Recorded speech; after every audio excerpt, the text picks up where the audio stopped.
అస్సలాము అలైకుం రహమతుల్లాహి బర్కాతుహు. అల్హమ్దులిల్లా ఈ రోజు అందరికీ సంతోషకరమైన రోజు.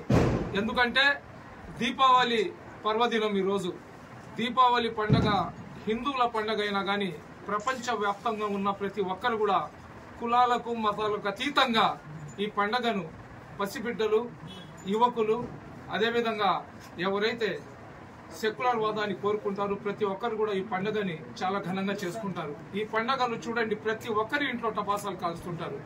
ఇదే రోజు మా సూఫీ గురువు అయిన మోదీ షా వలి గారి గంధ మహోత్సవం రావడము, ఈ గంధ మహోత్సవానికి మా సిఐ గారు ఇక్కడికి దగ్గరుండి బందోబస్తు నిర్వహించడానికి రావడం కూడా నిజంగా మేము చాలా గర్వంగా ఫీల్ అవుతున్నాం.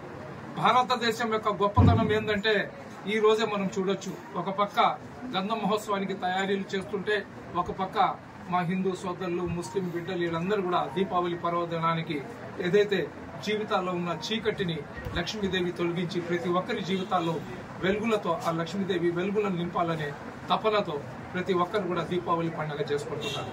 అదేవిధంగా దీపావళికి ఇంకో కథ కూడా ఉంది. ఎవరైతే సమాజాన్ని భ్రష్ట పట్టిస్తూ ఆ రోజుల్లో సమాజాన్ని నాశనం చేసిన నరకాసురుని యొక్క దహనం కూడా ఈ దీపాలతో జరిగిందని చెప్పి పూర్వీకులు పాత గ్రంథాలు కూడా చెప్పడం జరుగుతుంది. కాబట్టి భారతదేశంలో ఉన్న ప్రతి ఒక్కరు కూడా మా లోపల ఉన్న రాక్షసుని అంతం చేసి భారతదేశంలో ఉన్న ప్రతి ఒక్కరు కూడా భారతీయుల్లాగా భారతదేశాన్ని గౌరవించే వ్యక్తిలాగా జీవించాలని చెప్పి, అదేవిధంగా కులం మతం అనేది మా వ్యక్తిగత అభిప్రాయాలు. ఏ కులం చెప్పినా, ఏ మతం చెప్పినా, ఏ ధర్మం చెప్పినా, ఏ శాస్త్రం చెప్పినా మంచిని దగ్గర చేయండి, చెడును దూరంగా పంపించండి అని చెప్తారు. ఏ శాస్త్రం, ఏ గ్రంథం, ఏ దైవం, అదేవిధంగా ఖురాన్, బైబిల్, భగవద్గీత, రామాయణం, పురాణాలు ఏం చెప్పినా కానీ చెడును దూరంగా పెట్టండి, మంచిని దగ్గర తీయండి అంటారు. కాబట్టి మనం అందరం కూడా చెడును దూరం పెట్టి మంచిని దగ్గర తీస్తే ఈ భారతదేశం సస్యశ్యామలంగా ఉంటుంది. మేమందరం కూడా అన్నాతమ్ముల్లాగా జీవిస్తాము. మనం దాదాపు గత చరిత్రలు కానీ చూసుకుంటే భారతదేశానికి స్వాతంత్రం వచ్చి 78 సంవత్సరాలు. 78 సంవత్సరాల నుంచి మా పూర్వీకుల్లో ఎక్కడ కూడా కులాల మతాల మీద తారతమ్యం చూపించలేదు. కానీ ఇప్పుడు కొంతమంది ఈ దేశాన్ని విచ్ఛిన్నం చేయాలనో, లేదా సోషల్ మీడియాలో వ్యూస్ ఎక్కువ రావాలనో, లేదా ఏదో ఒక కారణం చేత డిస్టర్బ్ చేసే ప్రయత్నం చేస్తున్నారు. కానీ ఎవరు ఎన్ని కుట్రలు కుతంత్రాలు చేసినా కానీ మా దేశంలో ఉన్న మేమందరం కూడా ఐకమత్యంగా, మనమందరం కూడా సమానత్వంతో, మనమందరం కూడా అన్నతమ్ముల్లాగా జీవిస్తాం. దానికి గొప్ప నిదర్శనం ఏంటంటే మా పండగలు జరిగినప్పుడు మా సోదరులు ఐ లవ్ మొహమ్మద్ అని చెప్తారు. మేము ఎక్కడైనా హిందూ సోదరుల పండగ జరిగితే జై శ్రీరామ్ అని గర్వంగా చెప్తాము. జై శ్రీరామ్ అని చెప్పడంలో మేము సిగ్గుపడము, వాళ్ళు ఐ లవ్ మొహమ్మద్ అని చెప్పడంలో వాళ్ళు సిగ్గుపడరు. అదే ఈ దేశం యొక్క గొప్పతనం. ప్రతి ఒక్కరి మీద ఆ లక్ష్మీదేవి యొక్క ఆశీస్సులు, మోదీ షా వలి గారి యొక్క ఆశీస్సులు ఉండాలని కోరుకుంటూ, ఇక్కడ ఉన్న ప్రతి ఒక్కరు కూడా ఏ విధంగా అన్నా తమ్ములాగా కలిసిమెలిసి జీవిస్తున్నారో వీళ్లను ఆదర్శంగా తీసుకొని ప్రతి ఒక్కరు కూడా ఇదే విధంగా ఉండాలని కోరుకుంటున్నా. అస్సలాము అలైకుం.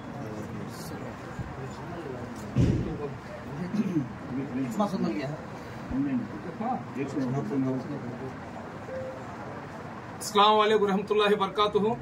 సోదరులారా, మోదీ షా వలి దర్గా ఏదైతే రైల్వే ట్రాక్ మధ్యలో నిర్మితమై ఉందో దీన్ని చాలా పెద్ద చరిత్ర ఉంది. మన భారతదేశానికి రైల్వే లైన్ రాకముందు అక్కడ మోదీ షా వలి గారు ఎవరైతే మన ధార్మిక గురువుల్లో ధార్మిక తత్వాన్ని, సర్వమత సమానత్వాన్ని చాటుకుంటూ ఈ రంగనాయకుల స్వామి యొక్క సన్నిధిలో ఇక్కడికి వచ్చి చేరి ఇక్కడ సర్వమత సమానత్వాన్ని కాపాడుకుంటూ తన జీవితాన్ని త్యాగం చేసినాడు. అటువంటి మహోన్నతమైన వ్యక్తి యొక్క 192వ గంధ మహోత్సవం ఏదైతే జరుగుతుందో వాళ్ళ వంశస్థులైన మన షబీర్ పీరా గారు ఈ గంధోత్సవాన్ని చాలా ఘనంగా నిర్వహిస్తున్నారు.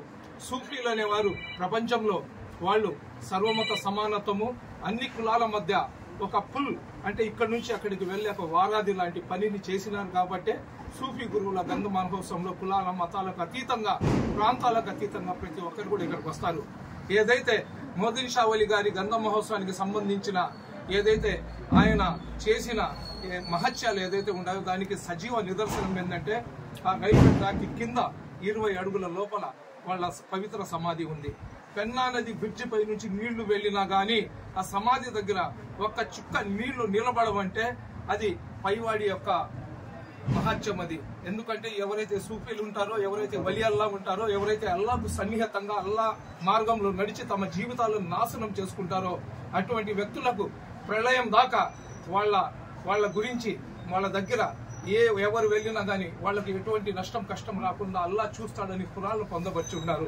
వలి అల్లా యొక్క నోరు నేను అయిపోతాను, వాళ్ళ చెయ్యి నేను అయిపోతాను, వాళ్ళ నాలుక నేను అయిపోతాను. ఎవరైతే అల్లా స్నేహితులు ఉంటారో, వలి అల్లా ఉంటారో వాళ్ళ చెయ్యి నేను అయిపోతాను, వాళ్ళ నాలుక నేను అయిపోతాను, వాళ్ళ మాట నేను అయిపోతానని అల్లా సుబ్హానహు వ తఆలా ఖురాన్లో పొందపరిచి ఉన్నారు.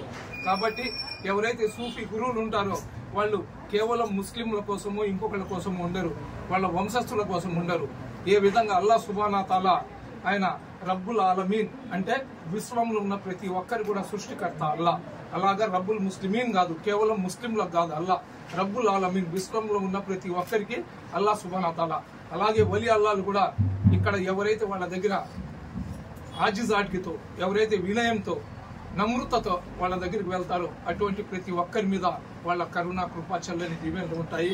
కాబట్టి అటువంటి మహోన్నతమైన దర్గా మన నెల్లూరు జిల్లాలో నెల్లూరు పట్టణంలో రంగనాయకులపేటలో వెలవడం మా అందరి అదృష్టంగా భావిస్తున్నాము. ప్రతి ఒక్కరు కూడా ఈ గంధ మహోత్సవంలో పాల్గొని స్వామి గారి కరుణ కృపకు పాత్రలు అవ్వాలని, అల్లా యొక్క చల్లని ఆశీస్సులు దీవెనలు పొందాలని కోరుకుంటున్నాను. అస్సలాము అలైకుం.